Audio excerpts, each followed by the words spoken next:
Vamos avaliar a paciente como faço na minha prática e como ensino isso aos colegas, o que eu chamo de avaliação global da face. Quando a paciente nos procura, a primeira coisa que pergunta é o que incomoda a paciente, então eu vou dar a minha opinião sobre essa queixa e, obviamente, fazer essa avaliação global e mostrar para o paciente para ver se ele concorda com isso. Chegando a um acordo, nós faremos o tratamento.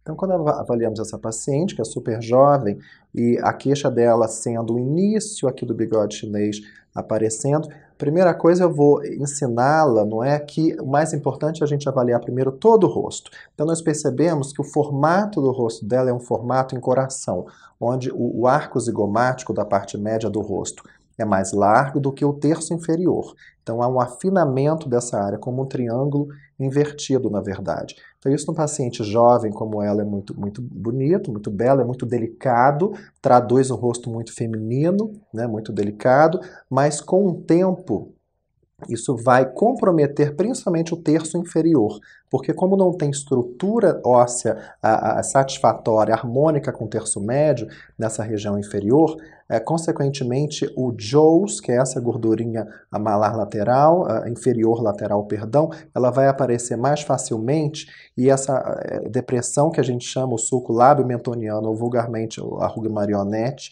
ela vai aparecer mais rapidamente também.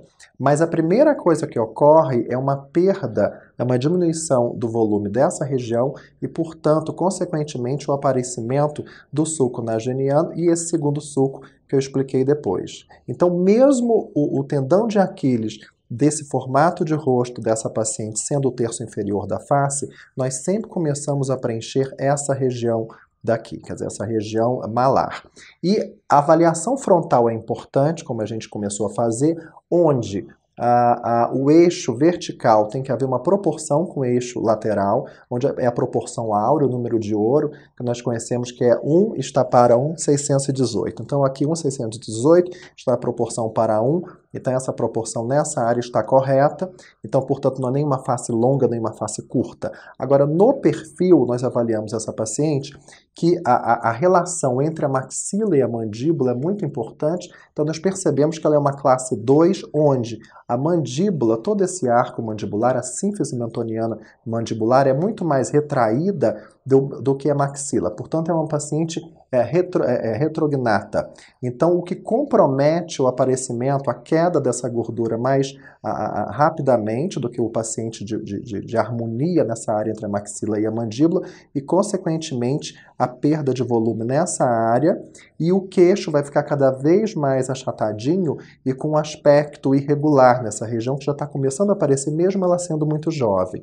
Então, mesmo esse padrão, nós começamos a tratar no terço médio, primeiro para repor a perda de volume nessa área, discretamente, somente para tratar a causa do aparecimento do sulco nasogeniano. Portanto, preenchendo aqui, naturalmente, levemente, nós elevamos um pouco essa região e o sulco nasogeniano já vai estar corrigido. Se ainda ficou alguma remanescência do sulco, a gente corrige levemente com preenchimento aqui, mas a causa dele tem que ser tratada primeiramente nessa região.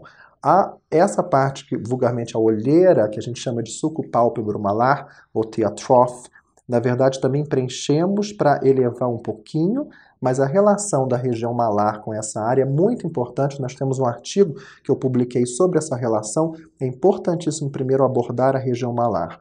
E depois, mesmo sendo o tendão de Aquiles dessa paciente, nós vamos tratar o terço inferior da face, primeiramente projetando esse mento. Ele tem que ficar mais projetado e um pouco mais para baixo, quer dizer, aumentar o comprimento dele, já que ele está mais achatado do que o terço médio e o terço superior. Então, o terço superior está aqui, o terço médio está nessa área, o terço inferior ele está muito curto.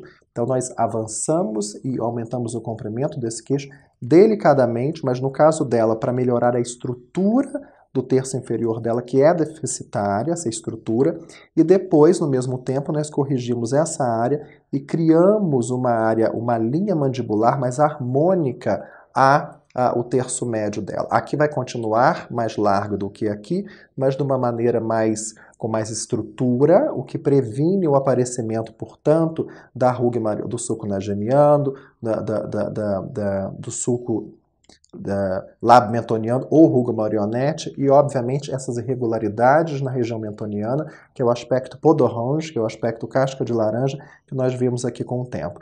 Depois disso tudo tratado, é que nós podemos ver, por exemplo, o ângulo de mandíbula, que também no caso desse formato de rosto não é muito bem definido. Na idade dela não tem o mínimo problema, mas no futuro teremos problema também estrutural. Então a gente faz o ângulo de mandíbula de uma maneira muito harmônica, muito natural.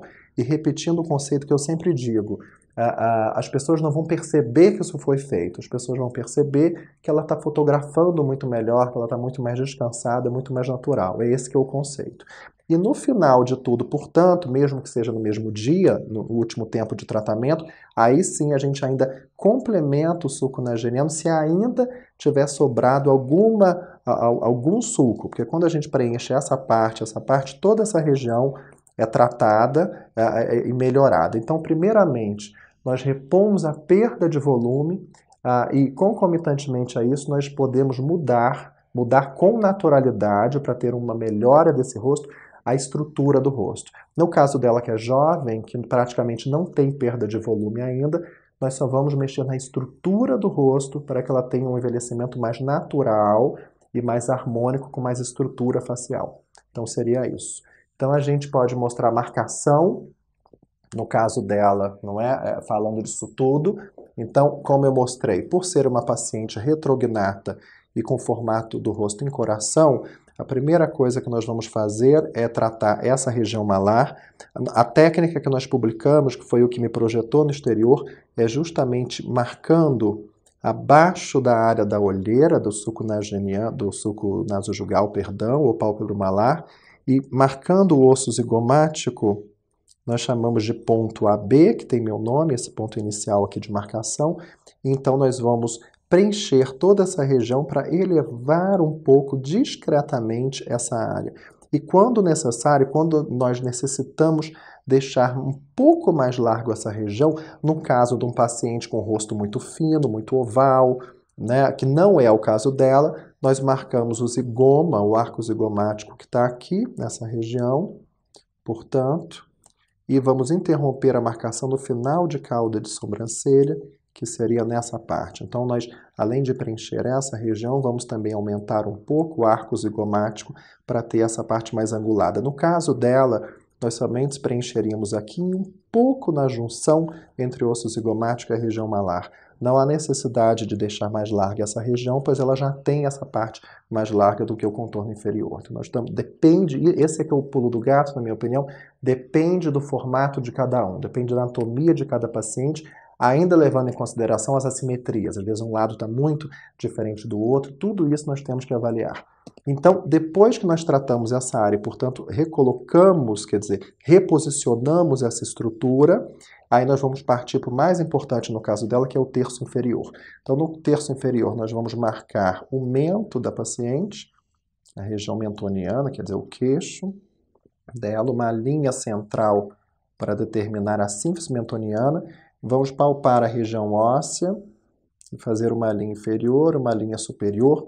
Essa região é a região que nós vamos preencher para avançar esse mento e deixá-lo, portanto, mais harmônico no perfil, onde uma linha do sulco de glabela para nariz tem que estar proporcional ao mento, que seria aqui. Então, nós vamos avançando essa região mentoniana para ter uma harmonia maior. Às vezes o paciente pensa, meu nariz é muito grande, o nariz dela é super bonito, super delicado. Na verdade, o mento que está muito retraído, então se a gente avança esse mento, a proporção, o nariz vai ficar menor, quer dizer, ele vai ficar realmente o que ele é. Então, tudo é a proporção do rosto. E depois que nós fizemos essa parte, nós marcamos em volta dessa gordurinha, que nós chamamos de compartimento de gordura Jowls, e nós vamos, vulgarmente, o budoguinho, que começa a aparecer, em português chamam assim, e vamos, portanto, deixar mais larga essa região, preencher essa região também, para deixar essa parte com uma estrutura melhor, mas sempre a relação entre o zigoma, o terço médio, é um pouco mais largo do que o terço inferior, porque ela é mulher. Se fosse homem, o terço inferior é mais importante ser mais evidente do que o terço médio. Isso traz virilidade ao homem, masculinidade, e a testosterona que acaba determinando isso desde a embriologia. Então isso é muito importante. E depois, portanto, Nós marcamos essa gordura, nós podemos marcar o ângulo de mandíbula dessa paciente, que seria a junção aqui do arco de mandíbula com o ramo de mandíbula, e, portanto, preencher essa área, onde nós vamos, portanto, criar, né, valorizar o ângulo de mandíbula da paciente. Portanto, ela vai ficar muito mais bem definida, bem delimitada no ângulo de mandíbula, na linha de mandíbula e, consequentemente, nessa região do lateral aumento e, consequentemente, aumento também. Então, isso tudo é muito importante, mas sempre começando por essa região malar, onde a gente sempre começa o tratamento. Caso essa paciente tivesse o rosto muito angulado embaixo, desde nova, e essa parte daqui maior, ela está com a proporção perfeita. Caso ela perca, ela tenha o rosto bem angulado embaixo e perca gordura, tem uma perda, perdão, de gordura nessa região, essa parte vai ficar mais evidente e ela vai ficar masculina. Então nós precisamos repor o volume aqui e às vezes diminuir essa área com toxina botulínica no músculo masseter. Então as mulheres que malham muito, muita atividade física, e outras características, nós temos que fazer esse balanço, senão ela fica muito masculina. Já o paciente masculino, né, quer dizer, o homem, o contorno ideal para o paciente masculino seria o terço inferior mais evidente, mais bem delimitado. Isso traz masculinidade, até porque por a quantidade de estrogênio muito pequena no homem, ele não tem geralmente a gordura malar anterior muito evidente. Portanto, essa área no homem geralmente tem que ser mais bem definida, mais evidente do que o terço médio. Portanto, o homem, nós geralmente, quando ele não tem essa parte bem definida, nós marcamos o ângulo de mandíbula, injetamos, quer dizer, a linha de mandíbula e o mento tem que ser projetado, e essa parte lateral do mento, o predial sulcus area, que é essa região daqui, para ele ter toda essa parte muito bem definida e ficar mais evidente do que o terço médio, geralmente. Então, o tendão de Aquiles do paciente masculino vai ser essa região. Claro que quando o homem perde muito peso, ou é runner, é corredor, ou o percentual de gordura está muito baixo, nós também podemos preencher aqui um pouco, né? Somente para elevar, mas tomando cuidado para essa região não ficar feminina, quer dizer, não ficar feminilizada, não ficar mais proeminente do que a região inferior. O mais importante para o homem no terço médio é essa lipodistrofia, quer dizer, a perda do buccal fat pad, que é essa gordura dessa região. Mas também para tratar isso, nós trazemos um pouco nessa região levemente, muito mais leve do que na paciente feminina, e depois corrigimos essa região, mas sempre tendo mais evidência no terço inferior. Então, como vocês estão vendo, é muito importante uma avaliação dos padrões de contornos faciais, principalmente a diferença dos homens em relação às mulheres. Entre as mulheres existem vários padrões de contorno facial distintos, e nós temos que saber, nós publicamos 2 estudos sobre isso na nossa carreira, e entre os homens também existem vários padrões diferentes, não existe um formato ideal para a mulher, pode ser em coração, pode ser trapézio invertido, oval ou redondo, mas nós podemos melhorar e estruturar melhor cada um desses contornos, mantendo o mesmo rosto do paciente com mudanças muito sutis, mas com uma impressão muito completa no final, né? E por um envelhecimento muito natural, muito seguro, mas que ninguém perceba que foi feito nada, e sim que o paciente está bem, está saudável, etc. Então, para isso nós temos que ter essa visão artística, domínio da técnica, compreender o que o paciente realmente quer de queixa, orientar esse paciente e usar então produtos seguros e de qualidade.